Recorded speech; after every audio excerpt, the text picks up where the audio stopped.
సైబరాబాద్ లాంటి ఒక సిటీని క్రియేట్ చేసిన వ్యక్తి. మనస్ఫూర్తిగా చెప్తుంటే అది చాలాసార్లు రోడ్డు మీద వెళ్తుంటే, ఫ్లైఓవర్స్ మీద వెళ్తుంటే హైదరాబాద్లో ఒక రాళ్ళు రప్పల మధ్య ఒక నగరాన్ని చూడగలిగిన వ్యక్తి.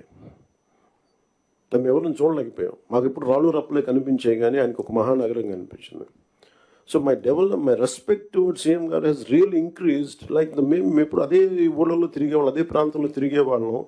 And all his administrative ability, కొంత అడ్జస్ట్మెంట్స్ తప్పు కొన్నిసార్లు, కొన్ని పాత జియోస్ కావచ్చు, కొన్ని ఓల్డ్ రూల్స్ అండ్ రిస్ట్రిక్ట్ చేయొచ్చాము, కానీ వాటిని మధ్యలో బ్యాలెన్స్ చేసుకుంటా ఆయన స్టేట్ని, యూనిఫైడ్ స్టేట్ని ఆయన తీసుకొచ్చిన విధానం కానీ, ఇప్పుడు ప్రజెంట్ స్టేట్కి ఈ అప్పులు, వారసత్వంతో అప్పులు, కష్టాలు, ఇరెగ్యులారిటీస్తో వచ్చిన ఈ రాష్ట్రం కానీ ఆయన లీడర్షిప్లో కొనసాగాలి అంటే all of you have to really, we need your support.